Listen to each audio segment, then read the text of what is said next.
Bonjour à toutes et à tous, bienvenue sur le podcast des Chroniques de l'éveil, le podcast dans lequel je vous partage mon cheminement intérieur pour vous permettre de peaufiner votre introspection pour en faire un art de vivre, une philosophie, quelque chose de naturel. Et c'est pour ça que je vous partage mon propre cheminement, mes expériences. Alors ici de façon assez générale et puis dans le groupe ou le canal Le Cocon sur Telegram ou sur Facebook, je pourrais vous le partager peut-être de façon plus intime pour que vous puissiez voir comment je chemine, comment j'explore les événements de la vie, comment je réponds à la vie. Et en fait, ce mois de septembre, la conclusion que j'en ai faite, la phrase qui m'est venue, la phrase sous forme de sensation, c'est que ce qui est important, ce qui fait qu'on va se sentir heureux, épanoui, que les choses vont être beaucoup plus simples dans notre vie, c'est quand on accepte, qu'on accueille cette idée d'être en paix dans notre relation à la vie, au vivant, à ce qui nous fait sentir en vie. Et en fait, c'est extraordinaire parce que quand j'ai eu ce ressenti, j'ai ressenti tellement d'amour et de compassion pour ma façon de répondre à la vie. C'est-à-dire que je ne vais plus me juger pour qui je suis.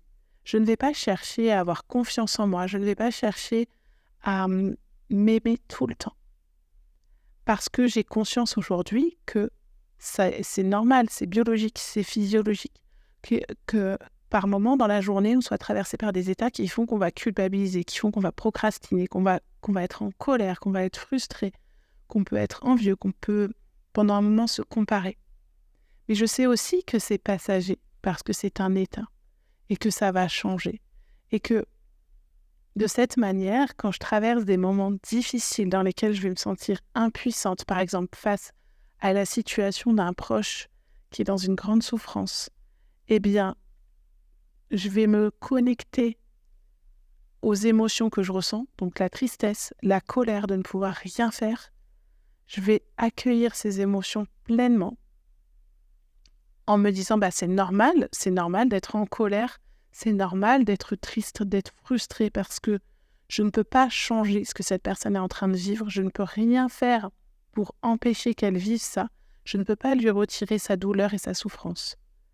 Et la compassion, et l'amour, c'est de se dire, alors avec tout l'amour que j'ai, comment je peux mettre cet amour et cette compassion à mon service pour aider cette personne, pour la soutenir.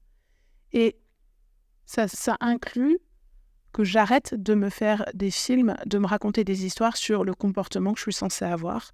J'arrête de me dire, tiens, elle va attendre ça de moi, dans telle situation, on est censé réagir comme ça, on est censé faire ceci, cela, on est censé lui répondre ci, ou alors il ne faut surtout pas lui dire ça. J'ai observé ce que mon cerveau commençait à générer, à ressasser dans ce cas-là. Et j'ai dit stop. J'ai dit, moi je veux revenir à l'essentiel, je veux de la paix dans ma vie, je veux que ça soit facile, je veux que ça soit simple. Là, tu compliques l'histoire. Ce n'est pas ton histoire, c'est son histoire. Elle n'a pas apporté tes émotions. Elle n'a pas apporté ce que tu es en train de ressasser. Donc la meilleure façon de l'accompagner, c'est simplement de lui montrer que je suis là, de lui exprimer que je suis présente, que je suis à son écoute. C'est la laisser pleurer sur mon épaule quand elle a besoin de laisser sortir sa souffrance. C'est éviter de parler du sujet qui peut lui faire du mal si je sens qu'elle n'en a pas envie. Être présente et à son écoute si je sens qu'elle en a besoin. C'est prendre des nouvelles des personnes qui traversent une période difficile sans se demander si c'est approprié, adapté, ce qu'il faut écrire. Bien sûr que sur le moment, on va peut-être refaire le message plusieurs fois. Parce qu'on ne veut pas être trop, on ne veut pas être maladroit, trop intrusif, etc. Et puis au bout d'un moment, on se dit, zut en fait, j'ai juste envie de lui dire que je suis là, ou j'ai juste envie de lui demander comment ça va. Et ça vaut aussi bien pour des personnes très proches que des personnes moins proches, ou voire des personnes qu'on ne connaît pas trop, mais auprès de qui on a envie d'être présent. Moi, c'est ce que j'ai vécu pendant le mois de septembre. Il y a beaucoup de gens autour de moi qui ont eu des proches qui ont été hospitalisés de façon inattendue. Et ça me tenait à cœur de prendre des nouvelles, de montrer que j'étais là, qu'elles n'étaient pas seules. Et je ne me suis pas imposée. Voilà, j'ai juste pris des nouvelles, parfois moins, et j'ai juste écouté mon cœur en disant, tiens, là, j'ai envie de prendre des nouvelles. Et à d'autres moments, avec d'autres personnes ou avec ces personnes-là, si je ne me sentais pas en capacité de prendre des nouvelles ou d'entendre ce qu'elles avaient à me dire, eh bien, je ne le fais plus non plus.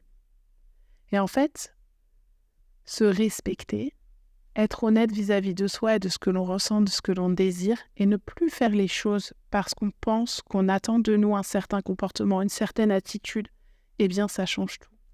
Et en fait, non seulement vous vous simplifiez la vie parce que vous ne vous prenez plus la tête à vous dire « Bon, alors, comment je suis censée répondre là? Est-ce que mon conjoint, ma fille, mon père, ma mère, ma sœur, mon collègue, mon patron, mon client est en train de me dire ?» Comme dans les accompagnements.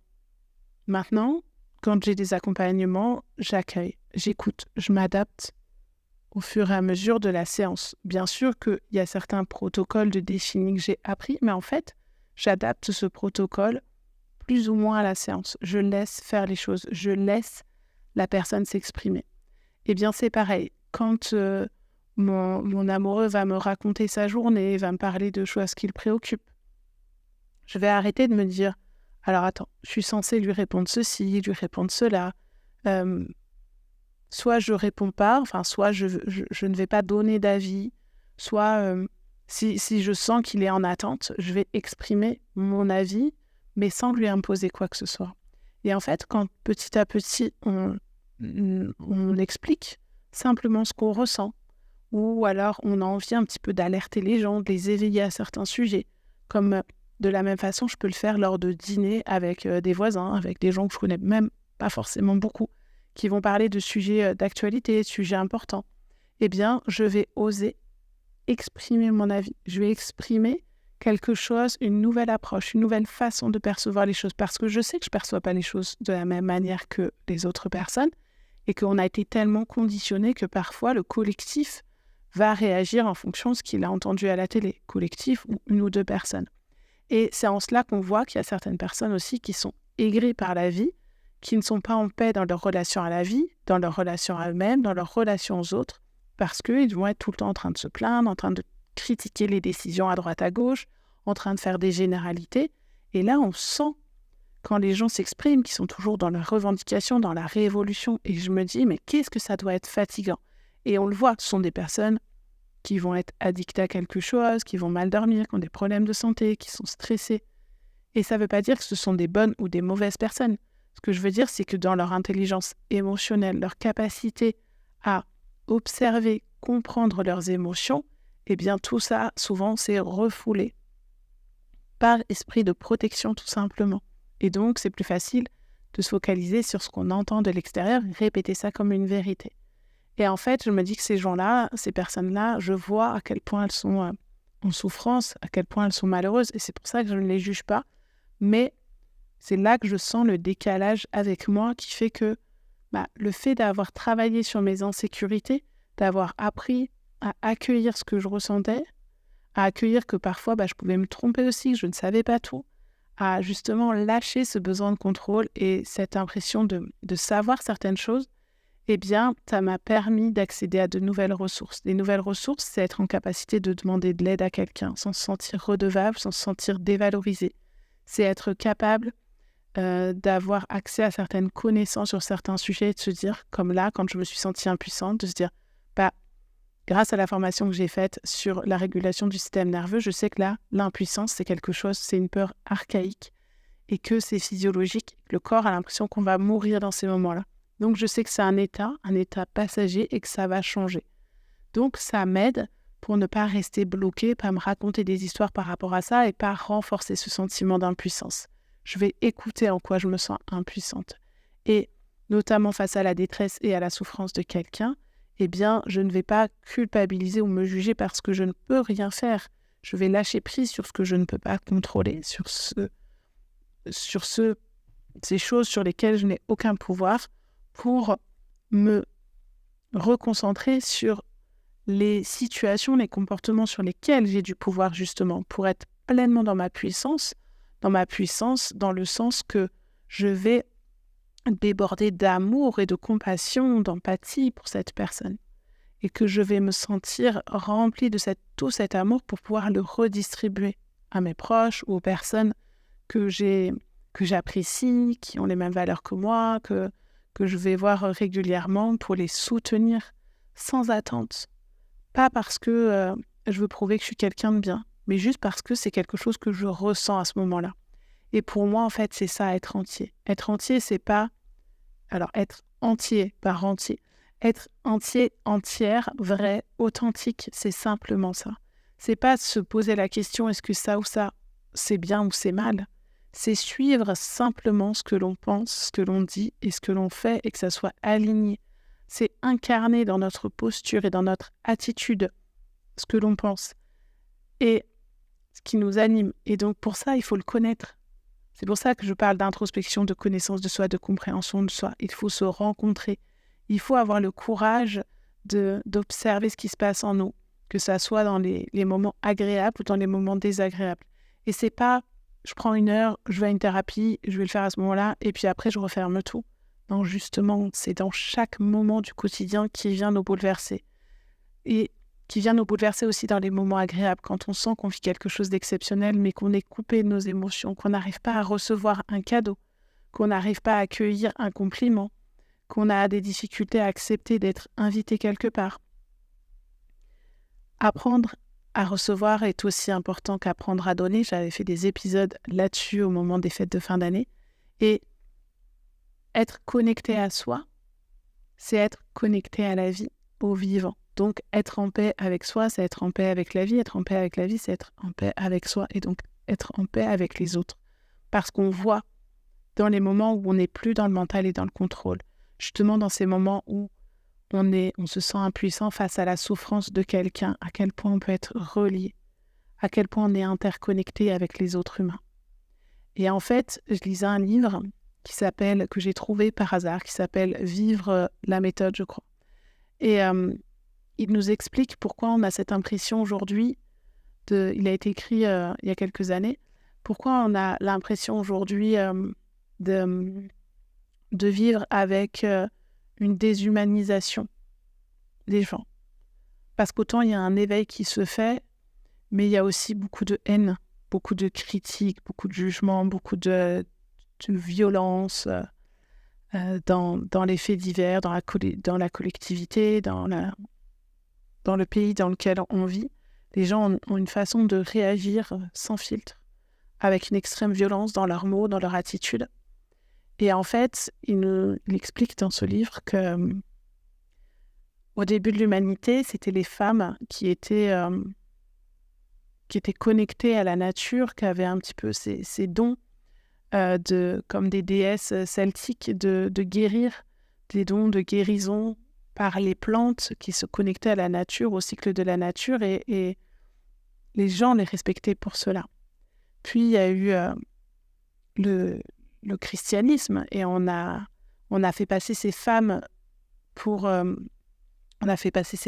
des sorcières, et on les a punies, on les a tuées, on a étouffé, j'ai ce mot qui me vient, étouffer leurs dons, leur capacité de s'exprimer, leurs talents, leurs actions.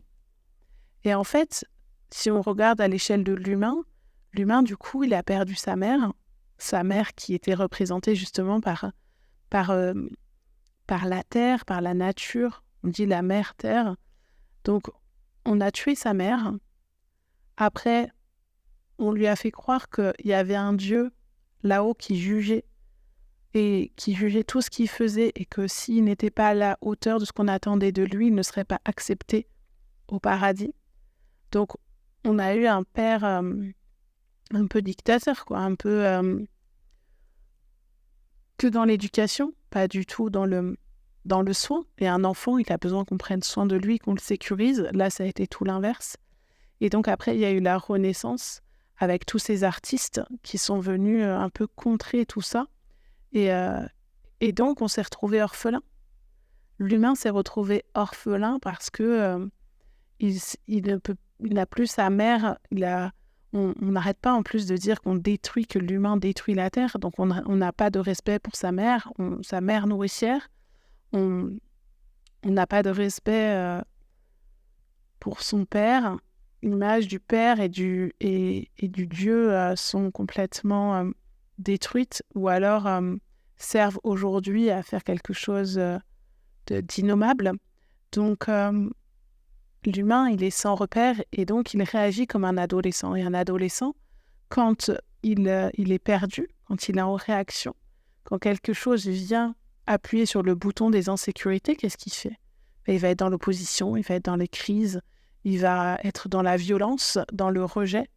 Et c'est un petit peu ce qu'on est en train de vivre dans cet art de vivre moderne, avec cet esprit de consommation, cet esprit de possession. Et on s'est complètement détaché de ce qu'on pouvait ressentir, de ce qui se passait en nous, parce qu'on nous a fait croire que c'était mauvais. Et si on regarde bien tout ce qu'on nous a fait croire, eh bien aujourd'hui, ça nous bloque beaucoup dans notre réalisation personnelle. On n'a pas le droit de posséder des choses, on n'a pas le droit de prendre du plaisir, on n'a pas le droit de vivre librement ce qu'on a envie de faire, notre liberté de penser. On n'a pas le droit de s'exprimer comme on voudrait. Aujourd'hui, on doit se ranger dans un camp, on est tous pour ceci ou anti cela. Et en fait, on vit dans une guerre continuelle à vouloir prouver qu'on a raison, à vouloir imposer notre vérité. Et en fait, tout le monde est usé. Il n'y a pas un jour où je me connecte sur les réseaux sociaux et je ne vois pas quelqu'un qui vient témoigner d'un burn-out, que ce soit des comédiens, des artistes, des humoristes, des chefs d'entreprise qui ont mis toute leur bonne volonté à développer leur entreprise et qui sont obligés de ralentir parce qu'ils se sont perdus, parce que ils ont perdu leur famille, leur santé. Et en fait, aujourd'hui, je pense qu'on est vraiment invité à revenir à l'essentiel. Et qu'est-ce qui peut être différent que simplement être connecté au vivant, à la vie, puisque nous sommes en vie. Donc si on part du principe qu'on est venu vivre quelque chose comme un contrat de vie avec des défis, eh bien peut-être que notre préoccupation, c'est plutôt de savoir ce pourquoi on est fait, dans le sens, qu'est-ce qui est facile pour nous? Qu'est-ce qu'on peut mettre au profit des autres? Qu'est-ce qui peut créer justement de la paix, de la sérénité? Qu'est-ce qu'on peut enseigner aux autres dans notre attitude, dans notre posture? Et c'est pas forcément un métier, c'est un comportement. C'est vraiment une attitude à adopter pour pouvoir transmettre au monde, que ça soit à notre monde, donc aux quelques personnes qui sont autour de nous, que ça soit à nos enfants si on en a, ou aux générations, nos neveux, nos nièces, que ça soit au monde entier, parce que ce qu'on fait a une portée collective, c'est un petit peu l'effet papillon.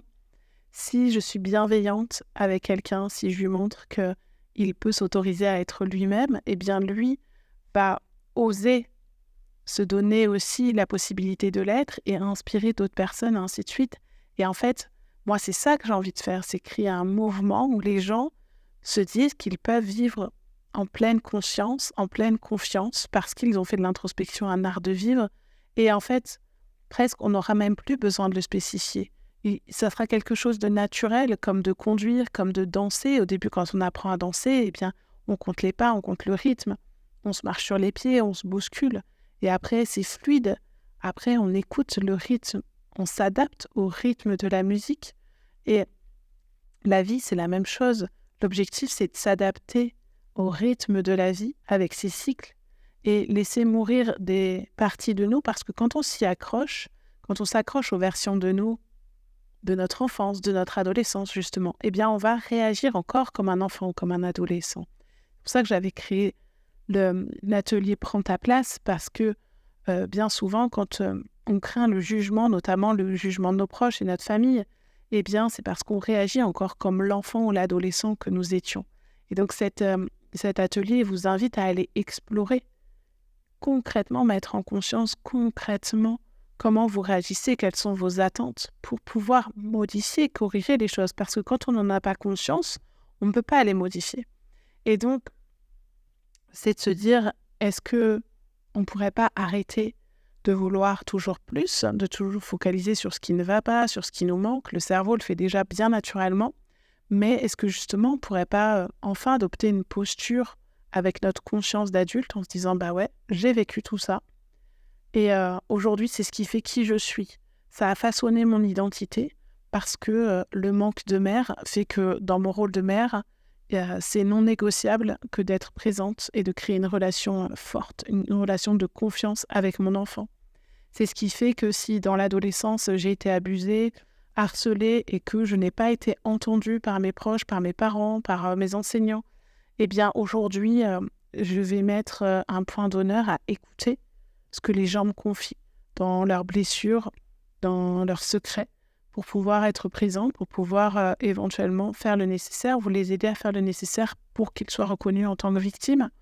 Et en fait, moi je le vois quand je reçois des gens à Carpentras ou même en visio à distance, je me rends compte à quel point, et c'est là où je vois toute la beauté dans ces personnes, c'est à quel point ils ont été façonnés, à quel point ces expériences, c'est pour ça que j'appelle ça des occasions à grandir, ces expériences, même dans les traumas, leur a permis quand même de développer quelque chose de positif qui font les personnes qu'elles sont aujourd'hui. Parce que, en général, elles ont cheminé par rapport à ça. Et ça ne veut pas dire merci la vie de m'avoir fait vivre ce traumatisme, parce que on ne pourra jamais glorifier de la violence, des abus, etc. Mais en fait, c'est merci à moi, à ma relation à la vie, de la considérer comme plus forte, dans le sens où j'ai plus d'intérêt, j'ai envie, je ressens de l'amour, je me sens vivante dans cette idée de m'appuyer sur ce qui m'est arrivé pour faire quelque chose de beau, pour créer quelque chose de beau à grande échelle, ou créer quelque chose de beau juste dans mon attitude, dans ma façon de me comporter avec les autres. Comme je disais tout à l'heure, ça peut être simplement par la présence, par l'écoute. Et donc, on parle souvent de mission de vie, mission d'âme, mission existentielle. On pourrait dire aussi contrat de vie, contrat existentiel, et de se dire, en fait, qu'est-ce qui est facile pour moi ? Qu'est-ce que j'ai justement peaufiné ? Qu'est-ce que j'ai pu parfaire toutes ces années dans un de mes comportements qui fait que ça me rend unique, ça me rend spécial, ça me rend attachant, ça me rend magnétique, ça inspire les autres, ça peut aider les autres. C'est ce qui fait que le jour où je vais mourir, on va peut-être même mettre ça en avant pour me définir, et pas que les étiquettes qu'on m'a collées. Parce qu'en fait, les étiquettes là où je suis née, là où j'ai grandi, le diplôme que j'ai passé, avec qui j'ai vécu, si je suis riche, si je suis pauvre, ma religion, mon origine. En fait, ça, c'est pas ça qui me définit. Quand quelqu'un décède, on ne dit pas bravo Roger, qui est né à Nancy, bravo, il est né dans cette ville extraordinaire, Non, on va parler de l'homme qu'il était, de ses qualités, voire de ses maladresses. On va parler des souvenirs, de ce qui nous a fait ressentir. Et en fait, c'est ça la vie. La vie, comme j'ai dit dans l'épisode d'avant, je crois, et comme je le dis souvent, c'est qu'est-ce que j'ai envie de ressentir. Et si je veux être vraiment vrai, intègre, eh bien, je dois être honnête dans ma relation à la vie. Puisque je suis venue vivre quelque chose, réaliser quelque chose. C'est comme quand je décide de faire un jeu. Si j'allume un jeu vidéo, et que je suis le héros du jeu vidéo, je vais devoir me plier à certaines règles. Je vais avoir accès à certains outils pour pouvoir dépasser le niveau, pour pouvoir finir le jeu. Nous, la fin du jeu, c'est la mort. Donc, la question, c'est pas est-ce que j'ai besoin d'avoir une voiture grand luxe, une montre de telle marque, une maison à Bali. C'est pas tellement ça. Est-ce que j'ai besoin d'avoir 3 enfants, un chien, d'être propriétaire ? En fait, c'est pas ça qui est important. C'est ce que ça me permet de ressentir. Donc, est-ce que j'aime qui je suis quand je suis en présence de cette personne ? Est-ce que j'aime qui je suis ? Et quand je dis j'aime qui je suis, c'est est-ce que je me sens bien avec moi-même ? Est-ce que j'aime l'image que je renvoie de moi ? Est-ce que je suis en capacité d'exprimer mes besoins, ma vérité, quand je suis avec cette personne, quand elle est dans cet état, quand je suis dans ce lieu, quand je fais ce métier, quand je pratique telle activité ? Et si ce n'est pas le cas, eh bien, c'est pas de se dire le problème, c'est le lieu, c'est l'autre. C'est plutôt de se dire pourquoi ? Qu'est-ce que ça vient dire de moi ? Et en fonction de ça, de dire bah oui, effectivement, ce lieu me stresse, ce lieu m'angoisse parce qu'il me rappelle une situation, un moment où j'ai pu vivre ça. Cette personne-là, elle me bouffe toute mon énergie parce qu'elle ne s'intéresse pas à moi, elle fait que se plaindre. Et en fait, aujourd'hui, je ne me sens pas les épaules, je n'ai pas l'énergie pour accueillir ça, puis je n'en ai même pas l'envie. Alors que pour d'autres personnes, ça va être l'inverse. Je les aime tellement que ça me nourrit d'être présente pour elles, comme elles ont pu l'être pour moi ou comme elles le seraient si ça m'arrivait. Et on voit bien que l'idée, c'est pas de se dire est-ce qu'il faut que je sois gentille ou pas, est-ce que je dois être riche ou pas, est-ce que je dois être... On s'en fout de ça.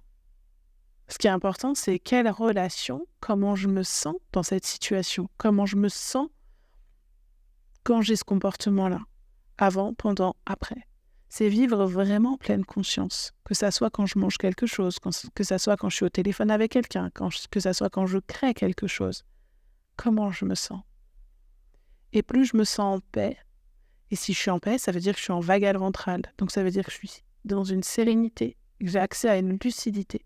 Et donc, que ma façon de me concevoir, de concevoir les autres et le monde, elle va être aussi sereine et lucide et neutre. C'est-à-dire que je vais pouvoir là, justement, voir ce qui est juste ou pas pour moi. Et ça, je peux le faire que si je me suis rencontrée, que si je suis connectée à moi, que si je suis à l'écoute de mes émotions, de mes ressentis. Et donc, plus je me connais, plus je vais pouvoir affiner la vision de ce que j'ai envie de faire et suivre ce qui me fait envie, et pas ce que je dois faire. Donc, je vous invite à vous demander quelle est votre relation à la vie, au vivant qui vous entoure. Et je vous assure que plus vous mettez l'attention sur cette relation, plus que vous allez voir de vivant autour de vous va vous émouvoir, va vous émerveiller, va vous toucher. Ma façon de ressentir les animaux, le regard que je porte. Je dis ressentir parce que c'est au-delà de ce que je vois ou du toucher. C'est vraiment ce que je ressens quand je suis à leur contact. A totalement changé. À me balader dans la nature.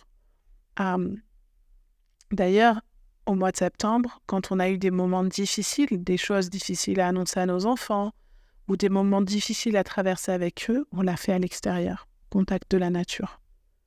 Que ça soit un endroit neutre, mais aussi un endroit riche qui nous entoure, comme s'il y avait tout l'univers qui nous soutenait dans ces moments difficiles. Et je peux vous dire que ça, c'était pas forcément des comportements que j'avais avant. Avec la mer, oui, mais j'avais pas forcément ce réflexe-là, j'avais pas ces habitudes d'aller autant dans la nature. J'aurais pas eu forcément le réflexe de dire, tiens, là j'ai quelque chose de difficile à annoncer, je vais aller en forêt. J'aurais peut-être choisi un endroit neutre, pas chez moi, ailleurs, mais aujourd'hui, je suis vraiment de plus en plus en contact et c'est ça qui est difficile parce que du coup, c'est presque plus de développer de la télépathie que de mettre des mots précis sur ce que je ressens, sur ce que je vis. Et en fait, quand on est simplement dans le ressenti, qu'on développe son clair ressenti ou sa clairvoyance, eh bien, c'est quelque chose qui est rapide. C'est-à-dire que très très vite, les informations viennent, très très vite, les ressentis sont décuplés, les sens sont en éveil. On est beaucoup moins dans le mental. On est juste là, pleinement présent à ce qui se passe. Pas tout le temps. Il y a des moments où on va être dans le mental, il y a des moments où oui, on va douter, il y a des moments où oui, on va procrastiner, il y a des moments où oui, on va s'en vouloir. Mais comme on sait que c'est aussi ça la vie, bien on l'accueille. Et on s'attend à ce que ça change, comme on s'attend à voir le soleil après l'orage, à voir l'arc-en-ciel après l'orage, après la pluie. Eh bien, je vous invite à voir si vous vous attendez à voir ce rayon de soleil après les moments difficiles dans votre vie, ou si vous êtes en attente que ça arrive, que quelque chose d'extérieur vous permette que ça arrive. Et en fait, c'est pas la même chose de s'attendre à se lever le matin avec le soleil et le jour, se dire c'est l'évidence que tous les matins quand on se lève, à un moment donné, il va faire jour, ou de s'attendre ou d'attendre la pluie, le soleil, est-ce qu'il va faire beau, est-ce qu'il va pas faire beau, et puis râler après parce qu'il fait beau, parce qu'il pleut, parce qu'il fait trop chaud. Ça n'a rien à voir en fait. Il y a des moments où en fait c'est être dans l'évidence que ça va arriver, s'attendre à ce que ça arrive et ne pas attendre à ce que ça arrive. Je vous laisse méditer sur cette phrase et venez me raconter ce que ça vous a inspiré sur les réseaux sociaux. Je vous mets tous les liens dans la légende du podcast.